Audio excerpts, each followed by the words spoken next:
요즘 들어서 운동선수들 또 연예인들의 학교 폭력과 관련된 이야기들이 다시 논란이 되고 있습니다. 과거에 내가 힘이 좀 있다고 해서 다른 사람들을 괴롭히거나 폭력을 행사했다가 지금은 아무 일도 없는 것처럼 그렇게 유명세를 타고 많은 것을 누리는 것이 바람직하지 않다라고 하는 것이죠. 좀 뒤늦기는 했지만 잘못된 것들을 바로잡는다라고 하는 것은 참 중요한 의미가 있다고 생각이 됩니다. 그러나 여전히 우리가 살아가고 있는 세상 속에서는 악함이 있고요, 불의가 있고요, 부정부패와 거짓이 여전히 난무하는 세상을 우리는 살아가고 있습니다. 여전히 이 세상 속에서 경험하게 되는 많은 문제들 보게 되고 또 그 가운데서 공평과 정의가 무너지는 모습들을 보면 화가 날 때도 많고요, 참 답답해질 때도 많이 있습니다. 이런 일들을 경험하면서 사람들은 흔히 신정론에 대한 질문을 하게 됩니다. 하나님은 살아계시고 하나님은 분명히 이 세상을 다스리고 계신데 왜 이렇게 악한 일들이 이 세상 속에 많은 걸까요? 우리는 하나님께서 이 세상을 다스리신다라고 하는 것을 믿는데 여전히 세상은 힘 있는 사람들이 자기 마음대로 하는 것처럼 느껴지게 될 때가 참 많다라고 하는 것이죠. 때로는 우리가 신앙생활하고 있는 믿음의 공동체 안에서도 잘못된 일들 또 문제들이 있다라고 하는 것을 경험하게 됩니다. 신앙인답지 않은 모습들 보게 되고요, 말씀에 합당하지 않은 삶의 모습들을 보게 될 때도 있습니다. 물론 교회 공동체가 완전한 공동체가 아니죠. 우리도 여전히 부족한 사람들인 거 맞습니다. 우리는요, 구원을 받았지만 성화되어져 가는 과정 속에 있는 구원의 여정을 우린 지금도 걸어가고 있습니다. 그러나 여러분, 이것이 우리의 죄악에 대해서 정당화할 수 있는 이유가 되어서는 안 된다는 것이죠. 오래 신앙생활을 했다고 하는 사람들, 때로는 교회의 지도자로 섬기고 있는 사람들도 하나님 보시기에 바람직하지 못한 삶을 살아가면서도 하나님의 용서를 운운하고 그저 아무렇지도 않게 살아가는 모습은 바람직하지 않다는 것입니다. 여러분, 우리 안에 문제가 있어요. 우리가 부족함이 있습니다. 그래서 우리도 넘어지게 되고 실수하게 될 때가 있습니다. 그럼 어떻게 해야 됩니까? 우리의 잘못에 대해서 애통해야죠. 우리가 다시는 하나님께 그런 잘못을 저지르지 않도록 우리가 결단하고 나아가야 되는 것 아닙니까? 그런데 때로는 회개를 전제하고 잘못된 행동을 반복하게 되는 경우들도 있고요, 그런 것들 때문에 교회의 거룩성을 해치는 모습들을 보면 우리도 참 답답해질 때가 있습니다. 이건 다른 사람들의 문제만이 아니죠, 우리의 문제일 수 있다는 겁니다. 우리도 이중적인 모습으로 살아갈 수 있고요, 우리도 이런 잘못된 모습을 보이게 될 때가 있다는 것이죠. 자, 우리가 살아가는 세상 속에서 또 때로는 우리가 살아가는 이 믿음의 공동체 안에서도 우리가 이런 잘못된 일들, 바르지 못한 일들을 경험하게 될 때 여러분, 우리는 어떻게 살아야 될까요? 오늘 예수님께서 또 한 가지의 씨 뿌리는 비유를 우리에게 들려주셨습니다. 일명 곡식과 가라지의 비유, 이렇게 불리는 비유의 말씀이지요.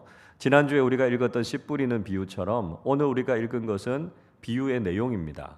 그리고 36절부터 43절까지는 이 비유가 무슨 내용인지에 대해서 설명하고 있는 이야기가 나오죠. 두 가지를 같이 병행해서 잘 읽어보면 이것이 무엇을 의미하고 있다라고 하는 걸 잘 이해하실 수 있습니다. 자, 먼저 24절 말씀을 보십시오. 예수께서 그들 앞에 또 비유를 들어 이르시되 천국은 좋은 씨를 제 밭에 뿌린 사람과 같으니, 이렇게 말씀하고 있습니다. 천국은 좋은 씨를 제 밭에 뿌린 사람과 같다, 이렇게 말씀하죠. 얼핏 보면 지난주에 씨 뿌리는 비유와 비슷한 말씀 같습니다만 강조하고 있는 내용이 좀 다릅니다. 예수님께서는 좋은 씨, 제 밭 이런 표현하고 있지요. 예수님께서 좋은 씨라고 하는 말을 통해서 천국이 그렇게 좋은 곳이다라고 하는 것을 우리에게 말씀해 주고 계신 것입니다. 또 제 밭 이렇게 표현하고 있죠. 이 하나님의 소유라는 것입니다.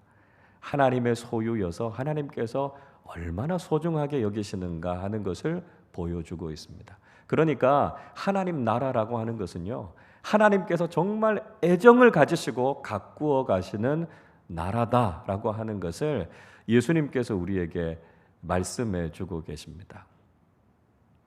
자, 우리가 이런 하나님의 마음을 또 느낄 수 있는 성경의 다른 내용이 있는데요. 이사야서 5장에 보면 포도원의 노래라고 하는 노래가 있습니다. 이사야 5장 1절은 이렇게 말씀합니다.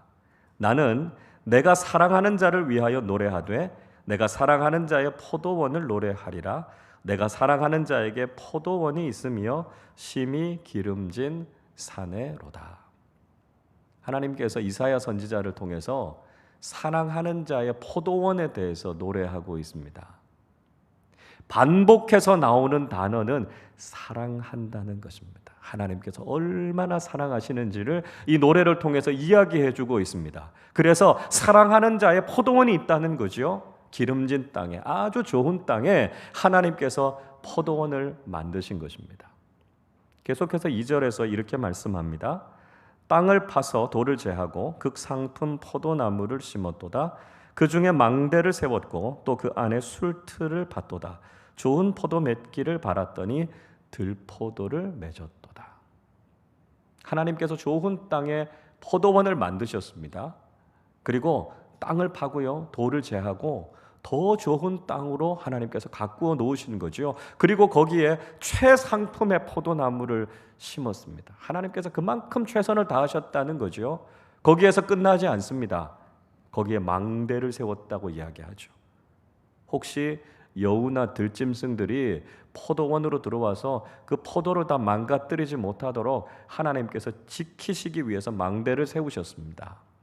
그리고 술틀도 만들었어요. 포도를 수확하면 포도주를 짜기 위해서 틀도 다 만들었습니다.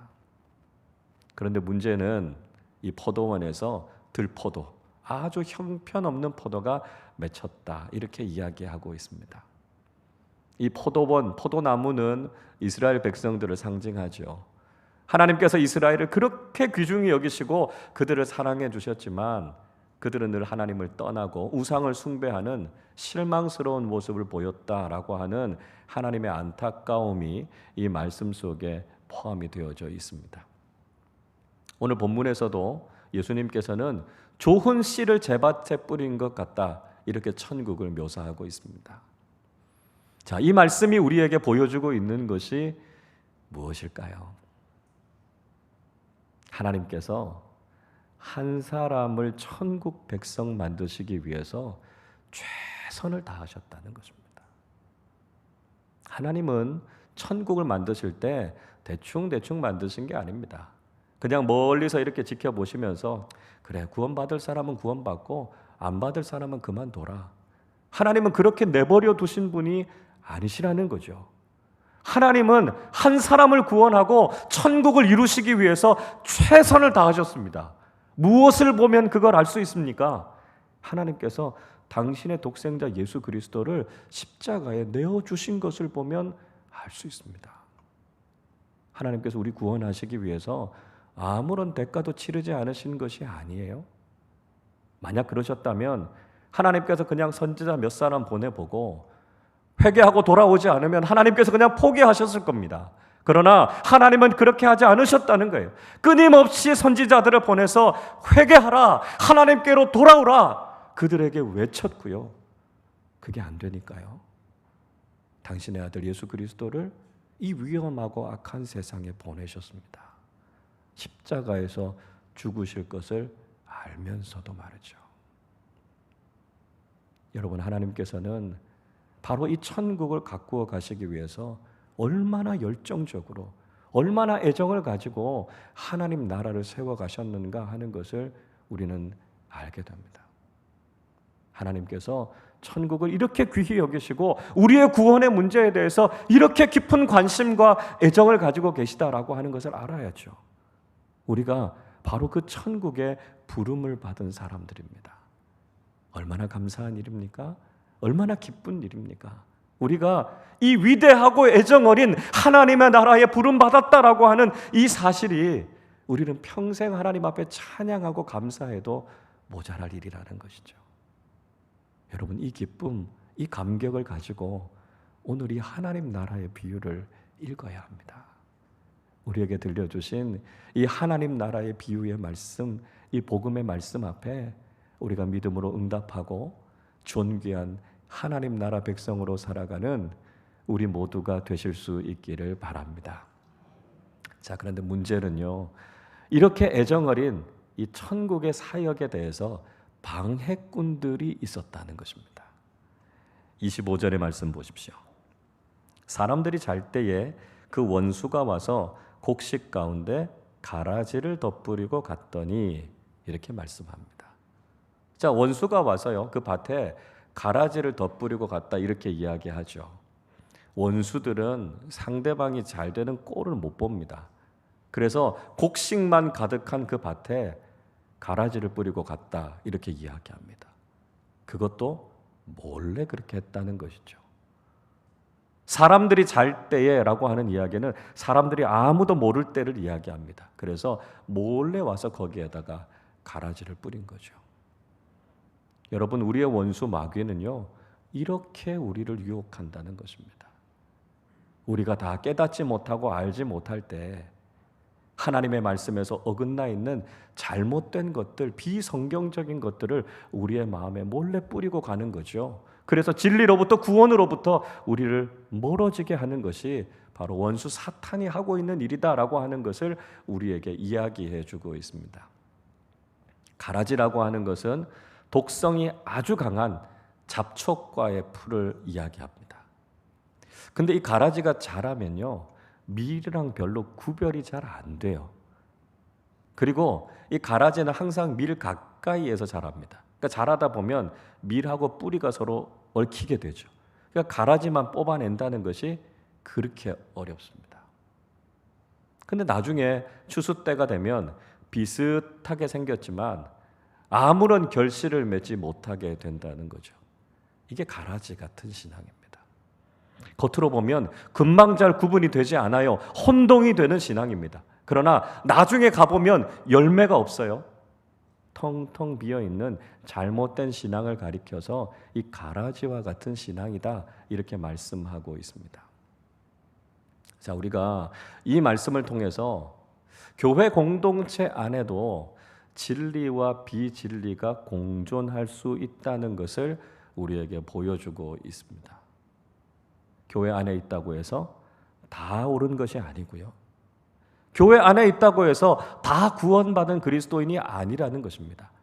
사탄은 교회 밖에서만 일하는 게 아니고요, 교회 안에서도 일하고 있다는 것입니다. 그래서 우리는 교회 공동체를 진리와 하나님의 말씀 안에서 바르게 지켜가기 위해서 애써야 된다는 것이죠. 사탄이 일하고 있으니까 교회 공동체 안에서도 문제가 일어나게 됩니다. 잘못된 것들을 보게 될 수 있다는 거죠. 여러분, 그때 주의하셔야 될 게 있습니다. 그때 우리 서로 다투면 안 된다는 거예요. 사람과 사람이 서로 다투어서는 안 되죠. 누가 가라지를 뿌린 겁니까? 마귀가 한 거고요, 사탄이 한 거예요. 그러니까 우리는 우리 서로 성도들끼리 마음을 닫고 다투는 것이 아니라 우리가 영적으로 깨어서 이걸 분별해내야 되죠. 무엇이 진리고 무엇이 비진리인가, 무엇이 사탄이 우리를 지금 유혹하고 있는 것인가 하는 것을 바르게 깨달아야 한다는 것이죠. 그래서 하나님께서 그렇게 열정과 애정을 가지고 우리 공동체 안에 세워나가고 있는 하나님 나라를 진리와 성령 안에서 잘 지켜나가야 한다는 것입니다. 역사적으로 하나님 나라와 천국의 사역을 방해하는 악한 세력들은 계속해서 있어 왔습니다. 태초에 에덴 동산을 시기했던 사탄은 아담과 하와를 유혹해서 그 에덴 동산에서 쫓겨나게 만들지 않았습니까? 2000년 전에 예수님을 통해서 이 땅에 가지고 오신 하나님 나라를 시기해서 유대인들은 예수님을 십자가에 못 박아서 죽게 하지 않았습니까? 로마 제국은 아름다운 그리스도인 공동체 안에 이루어진 하나님의 나라를 무너뜨리기 위해서 그리스도인들을 원형 경기장에 맹수들의 밥이 되게 했습니다. 지금도 이단과 사이비는 잘못된 교리, 거짓된 가르침으로 구원받은 사람들을 유혹하고요, 믿음의 공동체를 깨뜨리려고 합니다. 여러분, 정신을 바짝 차려야 합니다. 무엇이 진리인지, 무엇이 바른 것인지를 분별해야 합니다. 성경 중심적인 신앙생활을 해야 하고요, 영적으로 깨어 있어서 하나님께서 세워나가시는 이 아름다운 하나님 나라를 우리가 잘 지켜 나가야 한다는 것이죠. 본문에 있는 종들은 이 가라지의 출처가 무엇인가 궁금해하기 시작하죠. 27절을 보십시오. 집 주인의 종들이 와서 말하되 주여 밭에 좋은 씨를 뿌리지 아니하였나이까? 그런데 가라지가 어디서 생겼나이까? 분명히 주인은 좋은 씨를 그 밭에 뿌렸다고 했는데 가라지가 자라나게 된 것을 보고 그게 어디에서 생겼는가 묻고 있죠. 여러분, 우리는 하나님께서 분명히 선한 일만 하신다라고 하는 사실을 믿습니다.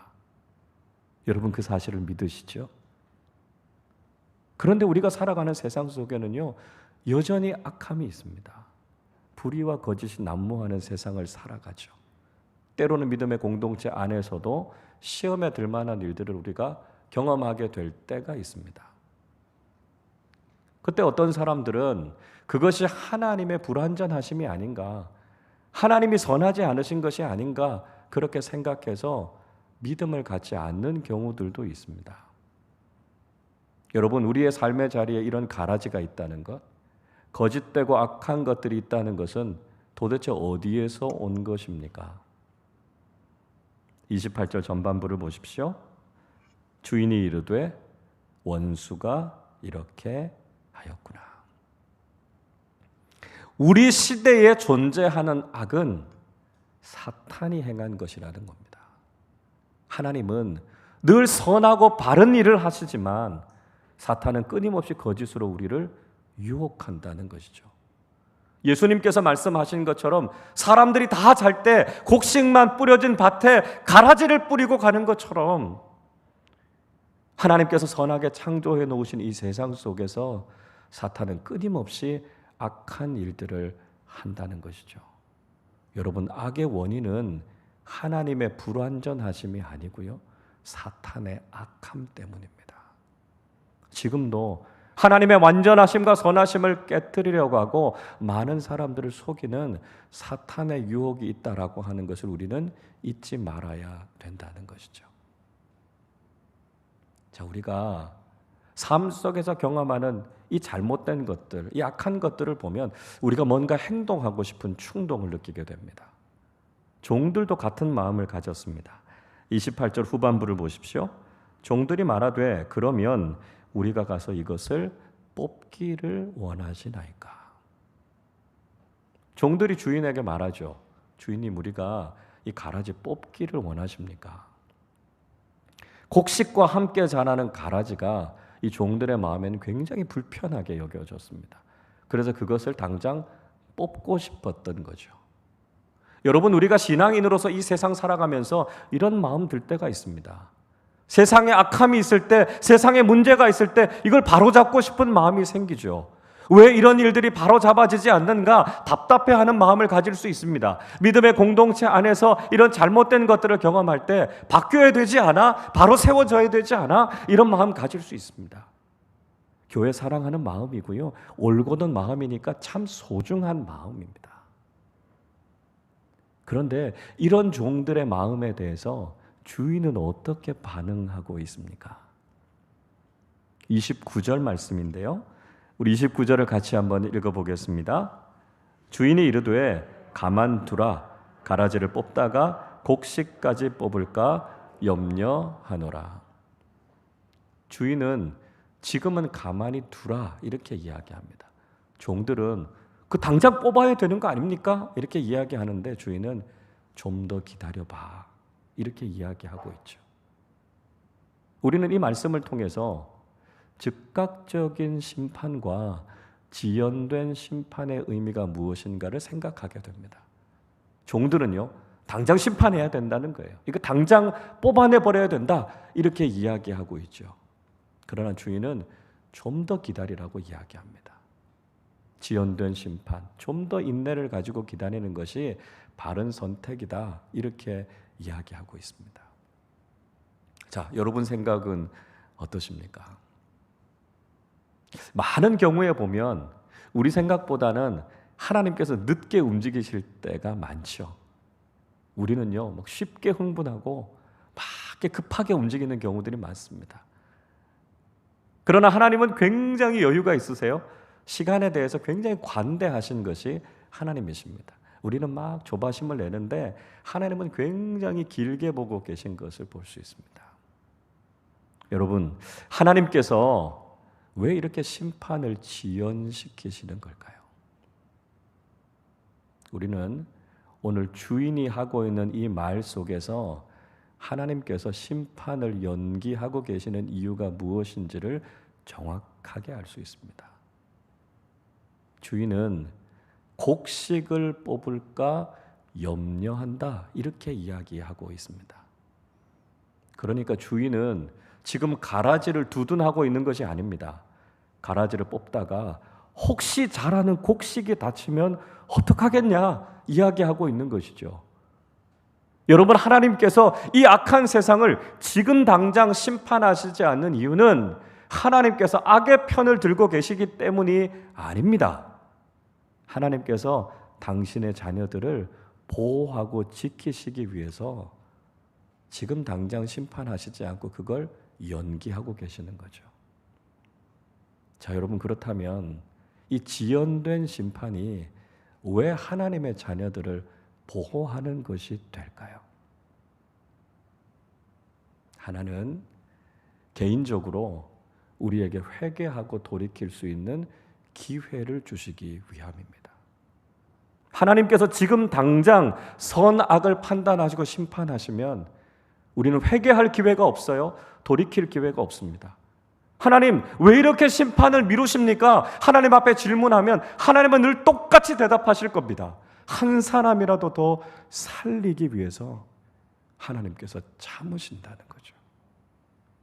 하나님께서 지금 심판하시면 우리가 사랑하는 그 사람들이 구원받지 못할 수도 있습니다. 하나님께서 오래 참으심을 통해서 우리에게 회개의 은혜를 주시는 것이죠. 우리에게 전도의 기회를 주시는 것입니다. 다른 하나는요, 공동체적으로 우리가 서로 정죄하거나 판단하지 않게 하시기 위함입니다. 하나님께서 즉각적인 심판을 한다면 우리 공동체 안에서도 다툼과 분쟁이 일어날 수 있습니다.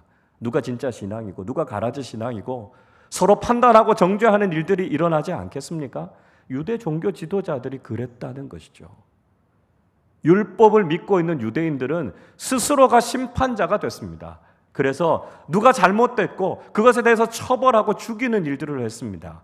그래서 유대교는요, 사람을 살리고 구원하는 종교가 아니라 정죄하고 심판하고 죽이는 냉혹한 종교로 변질되고 말았습니다. 만약에 우리도 서로 비난한다면, 우리도 서로 판단한다면 교회 공동체도 따뜻한 사랑의 공동체가 되는 것이 아니라 정죄하고 판단하고 비판하는 공동체가 될 수밖에 없다는 것이죠. 우리 안에도 실수가 있습니다. 우리 안에도 부족한 모습들이 있죠. 그때 우리가 판단하고 정죄하고 비판하기보다는 여러분 조금 더 기다려 주십시오. 기도해 주십시오. 주님의 마음으로 품어 주십시오. 그 과정을 통해서 돌이킬 수 있는 기회가 생기는 것입니다. 회개할 수 있는 기회가 생기고요. 그 사람이 신앙에 바르게 설 수 있는 시간들을 갖게 되는 거죠. 그것을 통해서 우리의 공동체는 더 따뜻하고 사랑이 넘치는 공동체가 된다는 것입니다. 이것이 주인이 곡식이 다칠까 염려한다라고 말한 주인의 마음이라는 것이죠. 여러분, 그러나 심판이 지연된다고 해서 심판이 없을 것이라고 생각하는 것은 아주 잘못된 생각이라는 것이죠.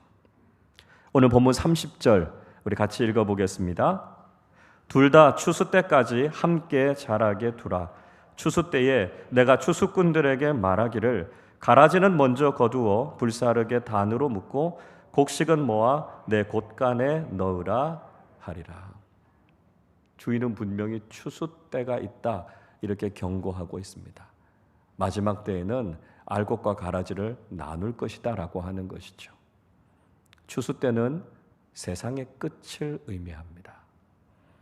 오늘 본문 뒤에 있는 39절은 이렇게 말씀하지요. 추수 때는 세상의 끝이요 이렇게 밝히고 있습니다. 40절에서도요. 그런즉 가라지를 거두어 불에 사르는 것 같이 세상 끝에도 그러하리라 이야기하고 있습니다. 우리의 신앙도 우리의 인생도 마찬가지라는 것이죠. 언젠가는 하나님 앞에 서게 될 때가 있다는 것입니다. 그때 모든 것을 다 거두어 들여서 가라지는 먼저 불사르고 알곡은 하나님 나라의 창고에 들어가게 된다는 것이죠. 그 때가 있다라고 하는 것을 우리는 잊지 말아야 한다는 것이죠. 그래서 하나님 앞에 섰을 때 하나님 앞에 책망받는 가라지와 같은 신앙이 아니라 하나님께서 기뻐하시는 알곡 같은 믿음이 돼야 한다는 것이죠. 43절은 이렇게 말씀합니다. 그때의 의인들은 자기 아버지 나라에서 해와 같이 빛나리라. 하나님 앞에서 그 믿음을 인정받고 하나님 나라에서 영원한 생명을 누리게 될 것이다 말씀하고 있죠. 여러분, 우리 기독교 신앙을 가리켜서 종말 신앙이라고 말합니다. 끝이 있다는 것이죠. 끝을 알고 있다는 것입니다.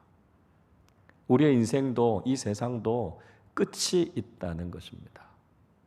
영원히 사는 사람 없지 않습니까? 언젠가는 우리가 하나님 앞에 서야 한다는 것이죠. 우리가 지금 경험하고 있는 이 어려움, 이 고난과 위기도요, 끝이 있습니다. 여러분 참 힘드시죠? 어려운 시간들 보내고 계시지만 여러분 끝이 있습니다. 조금만 더 견디실 수 있기를 바랍니다. 이 위기의 종말이거든요. 하나님께서 그 어려움을 끝내시고 우리에게 회복의 소망을 허락해 주실 줄로 믿습니다. 역사도요 계속 이어지는 게 아니고요 반복되는 윤회가 아닙니다. 역사는 시작이 있고요 끝이 있습니다. 하나님의 창조로부터 태초의 역사는 시작됐고 이제 그 끝 완성을 향해서 가고 있습니다. 그리고 그 끝에서 우리는 하나님을 만나게 될 것이고 하나님 앞에 서게 된다는 것이죠. 종말 신앙이라고 하는 것은 끝을 알고 있기 때문에 끝에서부터 오늘을 바라보는 것입니다. 여러분, 우리의 삶의 과정 속에서는요 이해 안 되는 일들이 참 많지요. 받아들이기 어려운 일들이 너무너무 많지요. 그러나 우리는 우리 인생의 끝을 알고 이 역사의 결론을 알고 나면 지금의 과정이 이해가 됩니다. 그리고 오늘을 견뎌낼 수 있는 힘, 오늘을 믿음으로 살아낼 수 있는 용기를 얻게 된다는 것이죠. 우리의 결론은 하나님 나라에서 영원한 생명을 누리는 것입니다. 우리가 그 결론을 알기 때문에 오늘 비록 힘겹고 어렵지만 우리는 이 믿음의 길을 걸어가는 것이죠. 그리고 묵묵하게 알곡과 같은 믿음의 삶을 살아가는 것입니다. 그래서 하나님 앞에 섰을 때 우리의 신앙이 가라지의 신앙이 아니라 알곡의 신앙이라고 주님 앞에 인정받고 칭찬받게 되는 것이죠. 언젠가 하나님 앞에 서게 될 그때가 있음을 기억하고 오늘 우리에게 주어져 있는 믿음의 길을 순종하며 묵묵하게 걸어가서 하나님 앞에서 칭찬받는 알곡 신앙으로 하나님 나라의 영원한 생명과 축복을 누리는 우리 모두가 되시기를 주님의 이름으로 축원합니다.